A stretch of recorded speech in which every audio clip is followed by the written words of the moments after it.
Meus caros irmãos em Cristo, saudações fraternas, graça e paz no Senhor Jesus. Aqui nós estamos mais uma vez para juntos buscarmos na palavra do Senhor a orientação do céu para as nossas vidas. O nosso tema geral, o tema geral desta série é colocando o seu passado no devido lugar. Estamos tentando elaborar uma teologia bíblica acerca do nosso passado. E o nosso estudo de hoje, especificamente falando, é a segunda parte do passado como inimigo. Muito bem, pense nisso. Existem coisas que você viveu e que hoje ainda incomodam, não foram tratadas, não foram resolvidas do jeito de Deus. Esta é a pergunta inicial de hoje. Irmãos, vamos cantar o hino 159 do Inário Novo Cântico, Bondoso Amigo.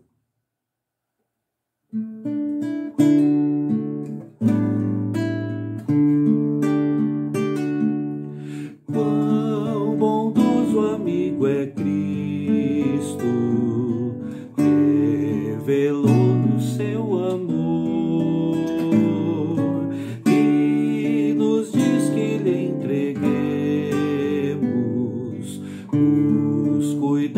Sem temor, falta ao coração dorido, plena paz, consolação. É porque nós não levamos tudo a Ele em oração. Andas triste, carregado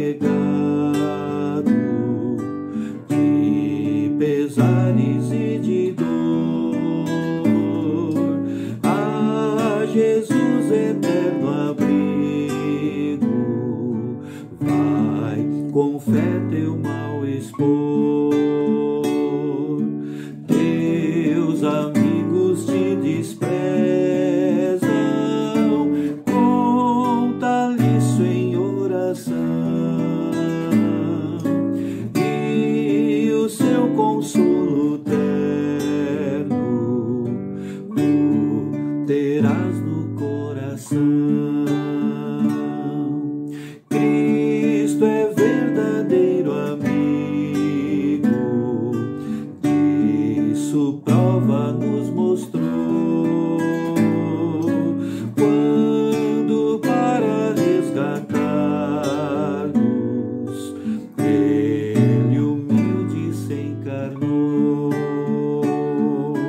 derramou precioso sangue para nos purificar, paz em vida e no futuro já podemos alcançar. Ó Deus, Pai querido, obrigado por isso, por estas certezas, estas convicções que emanam da Tua palavra, o que cantamos agora, Deus. Nós podemos recorrer, podemos ir para a fonte certa, a fonte inesgotável, que é o Senhor mesmo, nos dada através da Tua palavra, e aí encontrar paz para a nossa caminhada.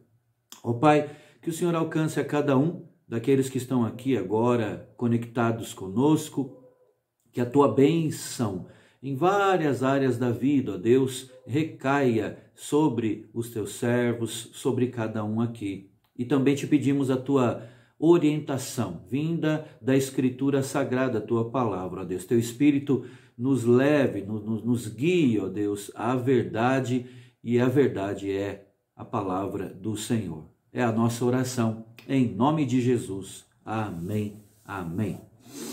Meus irmãos, vamos então abrir as nossas Bíblias, repetindo, o tema de hoje é a segunda parte, na verdade, do estudo que começamos na última devocional, é o passado como inimigo, a segunda parte. E hoje nós vamos ler no livro dos Salmos. Abra lá a sua Bíblia, Salmo 42, apenas os versos 3, 4 e 5. Salmo 42, 3, 4 e 5. A Escritura nos diz assim: as minhas lágrimas têm sido meu alimento dia e noite, enquanto me dizem continuamente: o teu Deus onde está? Lembro-me destas coisas e dentro de mim se me derrama a alma, de como passava eu com a multidão de povo e os guiava em procissão à casa de Deus, entre gritos de alegria e louvor, multidão em festa. Por que estás abatido, ó minha alma? Por que te perturbas dentro de mim? Espere em Deus, pois ainda o louvarei. A Ele, meu auxílio e Deus meu. Irmãos, no último estudo nós falamos sobre questões não respondidas como algo que coopera para que o nosso passado, seja um de nossos piores inimigos. Hoje nós vamos dar sequência falando de outras maneiras pelas quais o nosso passado, o seu passado, pode impedir o nosso crescimento cristão e pode se tornar, sim, um grande adversário, um real inimigo. Isso pode acontecer, irmãos, devido a feridas não tratadas. Feridas não tratadas.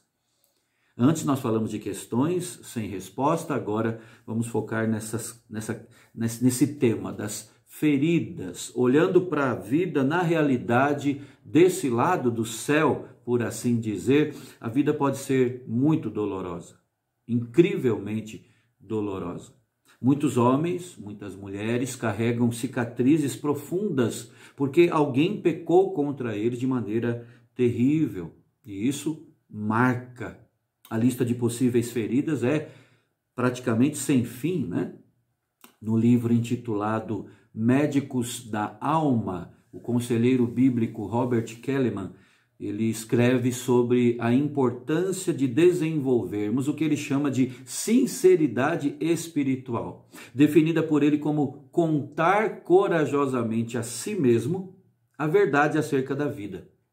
E ele diz assim: é quando me deparo com a realidade do sofrimento exterior e interior. E ele continua dizendo: em sinceridade, eu admito o que está se passando comigo e sinto o que está acontecendo dentro de mim. Ele então recorda aos leitores as palavras do rei Davi, o texto que nós lemos no Salmo 42, em que o rei Davi diz que as lágrimas dele eram o alimento dele dia e noite. E enquanto ele lidava com essa questão, enquanto ele derramava ali o seu choro na presença do Senhor, muitos aumentavam a pressão, dizendo: o teu Deus onde está? E aí ele se lembrava de momentos felizes com o povo de Deus, multidão ali reunida, né, do povo, indo à casa do Senhor, multidão em festa, ele diz, e ele pergunta para a sua própria alma: por que estás abatido, ó minha alma? Espera em Deus.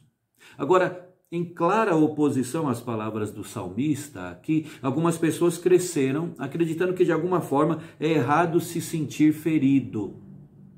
É verdade, irmãos, que nós estamos numa verdadeira geração do mimimi, né? Isso é verdade fora da igreja e também dentro da igreja. Tem muito crente que, como a turma brinca, é o não me toque, não me rele, né? Isso é algo errado também, é um extremo que deve ser evitado, não é um modo bíblico de se viver, isso não agrada a Deus e também não nos faz bem, não faz mal, não faz bem para ninguém, faz mal para todos. Agora, nós precisamos olhar também para o outro extremo. Pensar que é errado se sentir ferido é um outro extremo igualmente nocivo.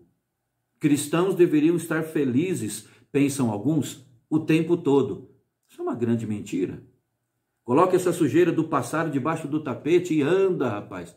Mentira, não é assim. Será que isso é o melhor que a igreja, o povo de Deus tem a oferecer? Será que isso é o melhor que nós podemos extrair da palavra de Deus, da Bíblia? Essa abordagem não é consistente com a palavra de Deus? Claro que não. Um bom começo, irmãos, para respondermos a isso, é verificarmos que o próprio Deus é capaz de uma variedade significativa de emoções. O Filho de Deus, o nosso Redentor, o Senhor Jesus, chorou diante do túmulo de Lázaro, ali enquanto ele considerava os efeitos do pecado sobre a condição humana. O Antigo Testamento assegura que o Messias seria um homem de dores, que sabe o que é padecer, Isaías 53. O povo de Israel podia confiar em Deus, porque, como diz o profeta Isaías, em toda a angústia deles, foi ele angustiado, foi Deus angustiado. Reparem nessas palavras. O profeta, instrumento de Deus, está dizendo que em toda a angústia do povo de Deus, Deus também foi angustiado. E o anjo da sua presença os salvou pelo seu amor e pela sua compaixão. Ele os remiu, os tomou e os conduziu todos os dias da antiguidade. Isso está registrado em Isaías 63, verso 9. Outra coisa, você já percebeu que alguns dos seguidores mais dedicados a Deus eram homens que sentiam, que expressavam o que sentiam? Eu não estou defendendo aqui o chorar por qualquer coisa, né? Chorar por qualquer coisa é também algo que precisa ser tratado. Não estou dizendo isso. Feridas, no entanto, para serem tratadas, precisam ser pensadas, ou melhor, para serem saradas, para serem curadas, elas precisam ser tratadas. Por exemplo, Jó abertamente declarou na frente dos seus 3 supostos conselheiros, né? Ele disse: o meu rosto está todo afogueado de chorar e sobre as minhas pálpebras está a sombra da morte. Lamentavelmente, aqueles que foram confortá-lo pioraram a situação à medida que sugeriram que tudo que ele estava vivendo, a perda dos filhos, a perda das posses materiais, a perda da própria saúde, era devido ao seu próprio pecado. Isso conduziu Jó a dizer assim: os meus amigos zombam de mim, mas os meus olhos se desfazem em lágrimas diante de Deus. Então nós vemos, irmãos, aqui a importância de sermos sinceros, a importância da sinceridade espiritual. Sermos sinceros acerca de nossas feridas. No entanto, quantos do povo de Deus aceitam a mentira de que as emoções são para os fracos, ou que o verdadeiro cristão é uma pedra insensível? Isso não é vida cristã. Irmãos, o que acontece quando as feridas não são tratadas? Será verdade que o tempo cura as feridas? Essa é uma mentalidade que ronda aí a vida de muitos cristãos. Vamos deixar isso como está, porque o tempo vai tratar disso e vai curar isso. Essa é uma grande mentira. Um outro escritor e conselheiro bíblico, o N. Mack, ele escreveu o seguinte: o tempo cura as feridas é uma afirmação, ou uma das afirmações mais vazias já feitas. As feridas espirituais podem criar cascas, cicatrizes ao longo do tempo, mas as suas consequências maléficas inevitavelmente continuam, a menos que uma verdadeira cura aconteça. E ele continua dizendo: o tempo por si mesmo nunca pode curar nenhuma ferida de natureza espiritual. A conclusão, irmãos, é que feridas não tratadas podem se tornar uma parte poderosamente negativa do passado de uma pessoa. É por isso que as Escrituras tomam tanto tempo ensinando como essas feridas podem ser tratadas de uma forma que é completa, que é eficaz. Feridas tratadas do jeito de Deus, ao modo de Deus.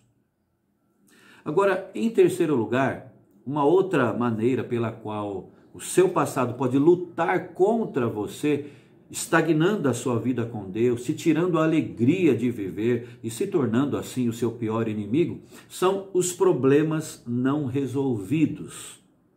Questões não respondidas, feridas não tratadas e agora problemas não resolvidos. Irmãos, problemas que permanecem sem solução têm efeitos persistentes, contínuos.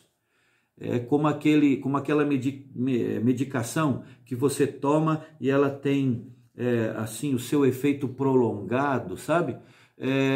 Do lado negativo, assim são os problemas que não se resolvem na nossa vida.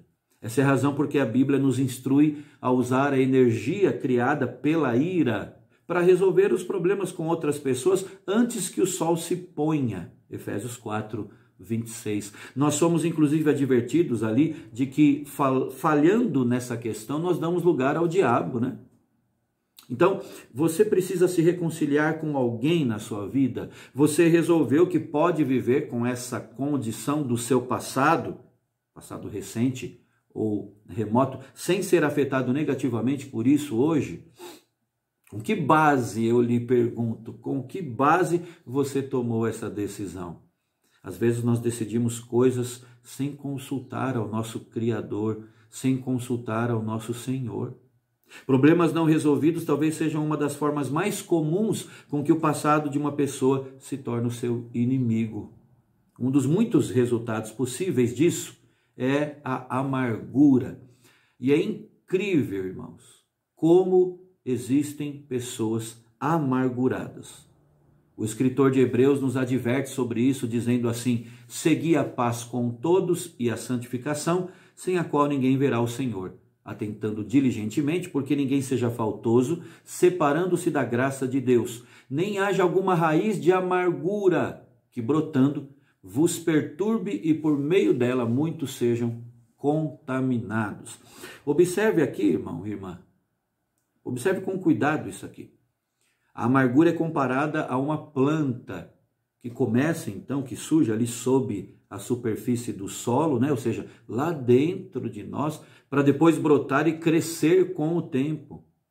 Mesmo uma palavra rude ou um ato impensado pode começar esse processo.